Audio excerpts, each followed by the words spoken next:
Hey, everybody. Welcome to Talkin Overtime. That's Brian. Hey. Pointing that way. I'm Bill. And as you might know, if you watched the first episode, this is us chatting about m.a.s.k. And we're at the mercy of a wheel that picks the topics. If you want to catch up on what we talked about last time, the first episode is up. And we're going to keep going with it on a bi-weekly basis. So on this episode here, we're at the mercy of the wheel, Brian. I don't know what we're really going to talk about here. We'll see what happens. So we're going to get into it, though. You know, I kind of remember them. I vaguely remember the categories. We'll jump into it here. We'll see what we get. I'm going to share the screen. Give me 1 second. All right. Let's see. I hope we get to talk about those boxes right over your left shoulder. Maybe, or that one over there. Maybe, I don't know. So here's the wheel. So we got the Chili fine. Okay. m.a.s.k cases found in Chili. Wow. Warehouse full of m.a.s.k toys. Big warehouse. Many sealed m.a.s.k toys found in Chili. m.a.s.k toys found in Chili. Okay. Chili warehouse fine. Chili fine. And sealed m.a.s.k toys found with exclamation points everywhere. Now, I wonder where we got to see what we get out of this. We're going to spin. Let's go. m.a.s.k cases found in Chili. I got the sound going on this one now, too. We're actually going to hear it on the recording. Let's see. m.a.s.k cases found in Chili. I can't believe it. All right, we can talk about that. Now, all right. So you might be like, hey, guys, that's a little unfair that you did that. It sure is, but we wanted to talk about it. Yeah, as a collective, we're going to go back to the real wheel picking on the next episode. But both Brian and I were fortunate enough to be able to have some of the elements from that find in our collection now, and we just wanted to kind of go over the aspect of how it could ever happen that way, and just talk about the collecting community itself and everything else in between. So here, Yang Lee, that's an iguana box there. I talked about it in the episode that I showed what I had. And over here, we got Meteor and Manta. And I didn't open your box on the episode. It's right there. I'm pointing at it. You just can't see it. Yeah. So if you want to rip that open on the episode, that's up to you. Okay, hold on. I'm going to do it. Here we go. Is this the 5-year-old Brian coming out here? Yeah, I really want to do it on this special episode. All right, hold on. Here's the boxed bullet. Never opened since 1987. Okay, hold on. Whoa, it's crazy. Wow. There it is. Oh, my goodness. Stays fresh, and I put it on a stand. Wow. Just to display. It didn't have any inserts or anything? It did. I was so excited. I just threw those out the window. They're already in the garbage. They're already out in front with the pails. I wasn't really fully expecting it. I might open Meteor one day. But no, it comes with a cardboard insert, and if you watch the Piranha review, you can kind of see what you might get inside as the packaging. But no, we were both fortunate enough to be able to get something out of that. I know a lot of other people have too. So I just wanted to kind of go over your thoughts first, Brian, because I've talked about it a little bit already. I've interviewed Yang Lee and talked about it, on my own. But what are your thoughts overall? When I was in I was older. It wasn't like I was 3 years old or 6 years old going, oh man, I wish there was a warehouse full of toys, because there were warehouses full of toys. They were called Toys R Us, Child World, Play World. That's what they were to me. Yeah. When I was in 10th, 11th, 12th grade, not even collecting toys, not playing with them, I used to walk into Toys R Us to get video games, and then old habit, you go down the toy aisle and you're like, these toys are not cool to me anymore. And I would kind of be like, man, imagine there was a Toys R Us in the middle of nowhere that still had G.I. Joes on the pegs, that still had Star Wars from Return of the Jedi on, the things I remember when I was going crazy for, because the G.I. Joes by the time I am talking about are all fluorescent and weird looking. Yeah. So I'm like daydreaming, like, man, imagine there's just like, I used to really think of it like a truck. Like I'm behind a truck on the road and like a box falls off the back and, oh man, look at G.I. Joe's from 1982, m.a.s.k toys, whatever. And so when it actually happened in 2020, that there was an undiscovered warehouse and one of the, fine, if it was all Meteor, I'd be like, yeah, all Meteor. And that's like one of my least favorite. So the fact that Manta, Bullet, winners were in it. Yeah. And it's amazing. It's crazy. It's amazing. No other toy collecting, faction, whether it's G.I. Joe, Transformers, wrestling, nobody's seen anything like this. It is a warehouse full of old m.a.s.k toys. So it's insane. And it's weird because this has happened before with Dynamo, which is sitting over there too on top of the other guys because he doesn't weigh as much. I get that though. Who wants that? I'm fully aware that nobody wants Dynamo. I don't have it. If you had a gun to my head and said Dynamo or Billboard Blast, oh, pull the trigger. Yeah, at first I'd say pull the trigger, and then I'd probably say Billboard Blast. Yeah, you do. You have to say Billboard Blast. But I'd be dead already, so it didn't matter. So when people start, first started posting this stuff, and I was like, what is going on here? What is this? The first thing I did was pull up my Batman detective skills. And I'm looking for Photoshop right away. No, exactly. That's what I was doing. I've done so much Photoshop, work over the years, and I'm looking at it. Blurred edges. I was like, who would be crazy enough to do this? Like, for Meteor. That's when I knew it could be real. Who's going to make 5,000 Meteors? Exactly. I was like, wait, Meteor. Who's gonna? Yeah, no one's messing with Meteor. But it still has the premise, and and there were other ones in the find too. The main crux of it right now is Iguana, Bullet, Manta, Meteor, and Firefly, which is weird because Firefly was from series 2. Yeah, and the other ones, even I heard they had Goliath and Buzzard early on before like this became public. Yeah. But Firefly is a weird one to just like get thrown in because no others. It is. It was one of the more affordable ones. And I already had a pretty decent box, like a Firefly black there, so I was like, I'll go with Meteor. I don't have. It's probably the most popular Manta, but it's out of the m.a.s.k vehicles, I'd say was the most popular one in that find, just because people know Firefly, like the average m.a.s.k. Although this has not been hitting the average m.a.s.k fans. This is like the diehards are all over this. Yeah, it's luckily Marco and Yang Li, the two gentlemen who are partners with this find, and they're trying to really help the collectors be able to build their collections. It's not every day that you come across what they did. And it's not any day. It's like this is once in a lifetime. Yeah. I don't want to say what I'll do because then I have to be held to it if it happens. But to find another warehouse full of m.a.s.k toys ever again, probably not ever going to happen. This is it. It's all going to be Billboard Blast. Oh, I hope it is then. No, but they're targeting the collecting community, and there are things popping up on eBay, and their price points for what they're selling, I feel are more than fair. Some people super affordable when you take into account 30 years. Now, look, I know the selling them in groups is probably what's keeping people at bay. Yeah. Having them buy them in a package is, that's going to be rough for a lot of people. But we did, you pooled together. I think that's the best way to do it. And I really felt like for, the deal we got was sweet. And I can't imagine m.a.s.k fans not pooling together, to get at least the one they want. No, yeah, it's not for everybody. It definitely isn't, but it's not every day that you can come across, boxed Bullet. Yeah, it's crazy.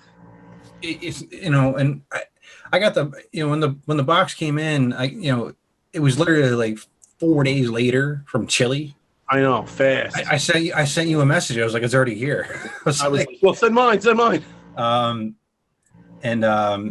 I was just like, wow, I can't believe how quick it was. And opening it up and then seeing the sealed m.a.s.k toys, like it just kind of brought me back to everything. And I haven't held a seal. I've had the boxes, correct, and I know I've had boxes with it, but I haven't had like one that felt like it had any weight to it for yeah. Unless you put bricks in it, The last sealed m.a.s.k toy I got as a kid, this is like 1988, 89. I'm not even thinking about m.a.s.k anymore. Bullet was on the shelf at like a Genevieve's, which is kind of like an Eckert's, or I don't know what you call them around the country. It's like a drugstore. We had Eckerd's, yeah. Rite Aid. It was called Genevieve's around here. And we went into a Genevieve's, and on the shelf was Bullet. And I'm like, oh my God, Mom, I need this. And she's like, what is that? I'm like, I need it. I didn't play with m.a.s.k. They were all long gone, bins. Thunderhawk bombs are, a memory. I have no m.a.s.k at all, but I bought Bullet, and I was like, oh, wow, I always wanted this one. And it's the only racing series toy I ever had, but he was my favorite one. And then 30 years down the line, my last box m.a.s.k toy is Bullet. It's like, for me, it's like a bookend. I still find it hard to believe that this happened. I know it happened. I've seen videos that, and pictures that aren't actually posted yet. And hopefully one day I'll be able to talk with Marco. He just had I believe his first child. So he wasn't, so that's gonna be a solid 6 months before he's even ready to do anything. Oh yeah, but I was like, I sent him a message like, at least save a set for your kid. Make sure one thing. But no, it's interesting because I don't really collect in the box stuff, and I've thought about that in the past. Like I have some weird in the box stuff behind me, but all these boxes here are empty. And it's just, it's not something that I would ever look to do. But I was like, I can't pass up on history. I could have gotten boxed m.a.s.k toys. I mean, spending way more than I did for the last 5 to 10 years, however long I've been back into m.a.s.k, and they've been there. I don't want to stare at a box. With this one was different. I had Bullet. The find blew my mind. Like, I can't believe that this warehouse is, if it wasn't anywhere within driving distance, I would be driving there like it was like Mount Rushmore or the Grand Canyon. But I'm not flying to Chile in certain, I flew to Cincinnati. You did. You saw a live football game. I saw a live football game with people. But that's about as close to Chile as I'm getting anytime soon. Did you have chili at the game? Huh? Did you have any chili at the game?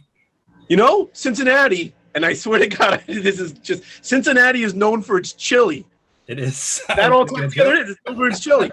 It's literally, it's known for its chili. It has spaghetti underneath, and it's really weird, but Cincinnati is known for its chili. I've seen that. There's a connection to talking about chili right there.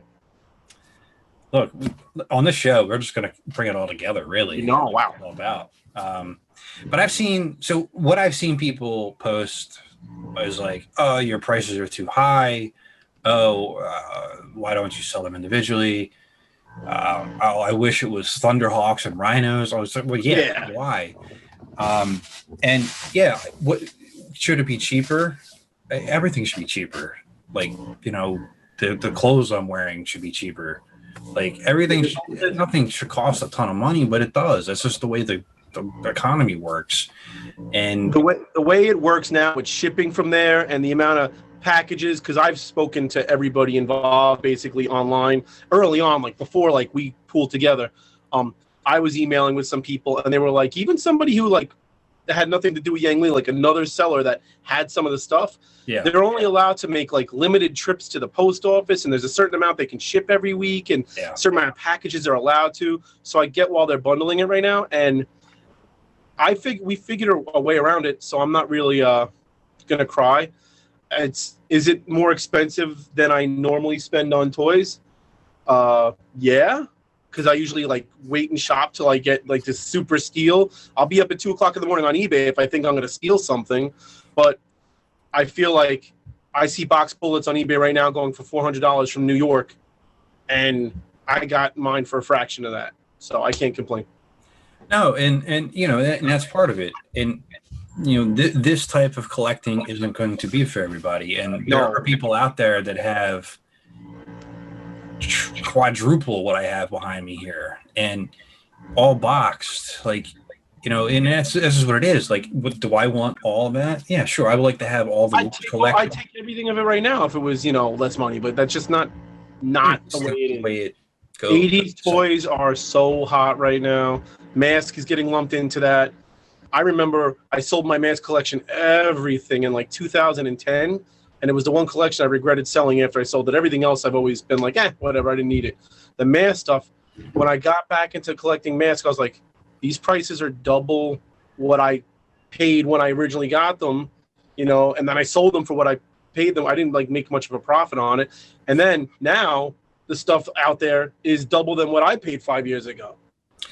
Yeah, it's definitely climbed, and it's how collecting works. I think it's going to go like this. I can see my hand. Well, I think it's going to go up and prices will fluctuate, sure. Yeah. But as people get more and more nostalgic over certain items, and we're seeing kind of more of an influx of m.a.s.k, I think, even without any other entities out there. Yeah, it's just getting. It was. I don't want to say it was top 5, toy line of the '80s. To me, it was, but it's definitely it was popular. Yeah. So behind GI Joe, Transformers, Thundercats, He-Man, those the big ones that everybody drools over. M.a.s.k is in that next category that people are like, oh, I need M.a.s.k next. I need the ones I remember, and And I think not to go off too far off of the Chili fine, but like what you have is these really intricate toys, and these figures, with all this action, the detail. It's a different type of collector piece too. Yeah, than it would be for a Masters figure, a Turtles figure. Unless you're getting something like super rare. They definitely display differently than other toys. Yeah, it's different on that front, and worth is what you pay. Essentially, it's if something costs $200 and I don't want to spend $200 on it, that's not worth it to me. I'd make my money back on my collection right now, probably double what I paid for it, and that's not worth it to me. Well, I probably bought stuff from you. I don't even know. Back in 2010, I didn't know you, so I probably got stuff behind here that was from your collection. No, I sold it to one guy in California, the whole thing. Oh, that was my shell company. Oh, so yeah, I knew it. I sold every single Series 1 and 2 and Goliath and Boulder Hill for like $350. Everything. And looking back now, it's like, you should probably slap yourself for that one. And it probably cost me like a little over double that to get everything back. Yeah. But that includes like Series 3. Not Series 4 though, right? I'll never ever. That doesn't exist. There was a 4th series. Yeah, it's Dynamo. See it? Right. Oh yeah. I'll get you 5 of them. I don't acknowledge that. I can't see it. I think Costco has pallets of them, so you could probably get some from there. The Costco Dynamo find. No, it's like if they had a Goliath in that set, that's probably what I would have gravitated toward, because it's probably Thunderhawk I go to by de facto. Goliath though, obviously, if it was a box of Thunderhawks and Switchblades and Meteors, you're gonna you have to take 2 Meteors for 1 Thunderhawk. You know what's gonna happen for the next 20 years? Kids that wake up in Chile are gonna wake up on Christmas morning and be like, oh, I wonder what I got, and they're gonna be like, Meteor. It's gonna be like decades of kids waking up to Meteors in Chile. All right, you get the piece that doesn't fly, and I get I'll get the back end that does absolutely nothing, and at least a little plane is something. And you need and that's a perfect example of a clone set. Like, I'm with the second figure on that one. No, all right, no. First version. Yeah, and getting the Buzzard, that would have been really cool too. But no, I was really grateful that Yang Lee came into the fold with everything, and was he's like, I'm going with I'm in this toy collector master. He's been so cool from the start. Every message I ever sent to him, he's been honest to God one of the nice people I've communicated with online. And, I've met a lot of nice people online, but he was just one of the ones that stand out for being like, he didn't have to be so, I don't know. People are giving him, crap from time to time if you read the message boards. Yeah. And he's like really kind of just taking it in stride. He's not firing back, getting nasty. He's just handling it like he's like really a good guy, and he's not letting it get to him. And that's why, one of the reasons why I wanted to talk to him, because I saw what was transpiring. Yeah. And, I hope it helped people with like their misgivings of like, it would be really easy for him to just go off. Like, I hope it did. And not only that, but the, actually tangibly holding the items. I'm telling you, once you have it in your hand, I saw your video of mine. I'm like, oh, that's cool. I'm excited, and I PayPal you before, of the fastest thing I ever sent. But when you have it in hand, you're like, oh, like it's fun. You feel like a kid for like, I don't know, 2 seconds. I opened it up. That's hard to get. 2 seconds is hard to grab. I opened the box up, looking at them in here, and then I go into the bedroom, and I'm like showing my wife, and I dropped Meteor. But it was Meteor, so it was okay. Yeah, drop Meteor. But I was like, where that came from. I had that feeling you're talking about. Like I had that childhood merriment and wonder. Yeah, you don't get that with a lot of toys. No, I have more toys than most people that I know, and I don't get them and go like, wow, this is bringing me back. Usually it's just like, oh, that's cool. I hope I have room for it. This toy was like, oh man, like it was cool. I cleared out a Batman shelf for that stuff, so that's how much I like it. Adios, Robin.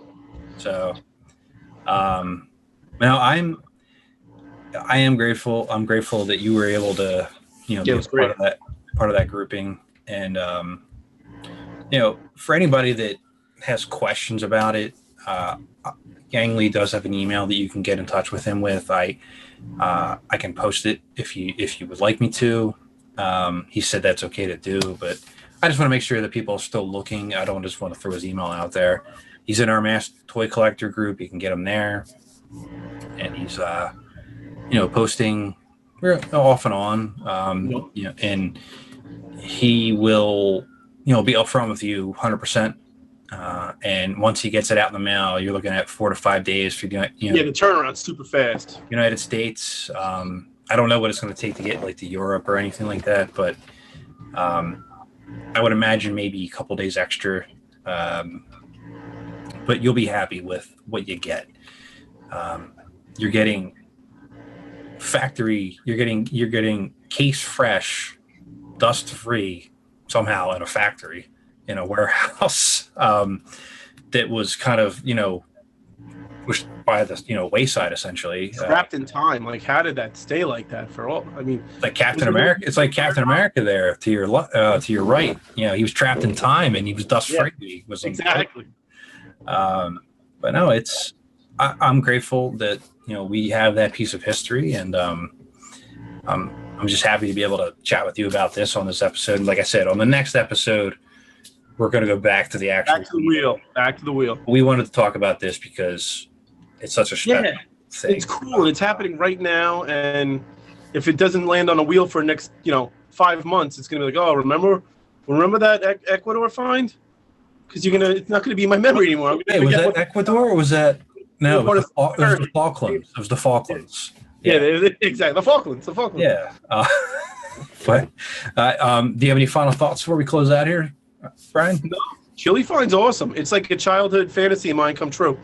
I just always daydreamed about finding old toys trapped in a warehouse or walking into someplace, and there were peg warmers for years, but those were always the garbage toys that rotted on a peg. To think that Bullet, one of my all-time favorite, m.a.s.k vehicles, was sitting there all these years just in a warehouse is ridiculous to me. It's not as I wouldn't say it's not as intense as that ET find under the landfill, like for the Atari. No, well, but that's good. You know why? Because that was always rumored, like for years. I wonder if that's but like it's such a that was like the culmination of collapsing everything. Yeah. They're different dynamics, but to see that happen as it did, as you said, rumored, versus this that just kind of came out of nowhere. Yeah. I don't know. It's like if I heard there was a warehouse of m.a.s.k figures and box toys, I would have been like wandering around the business districts here, like just peeking in the window, like I wonder if the rumors are true. oh, sorry, man. Sorry, guys. Sorry, God, I don't want to know what you sell here. All right, good luck. Ship those out. No, it is interesting to say the least. That they wound up there, and I hope that one day we could figure out why they were sitting there.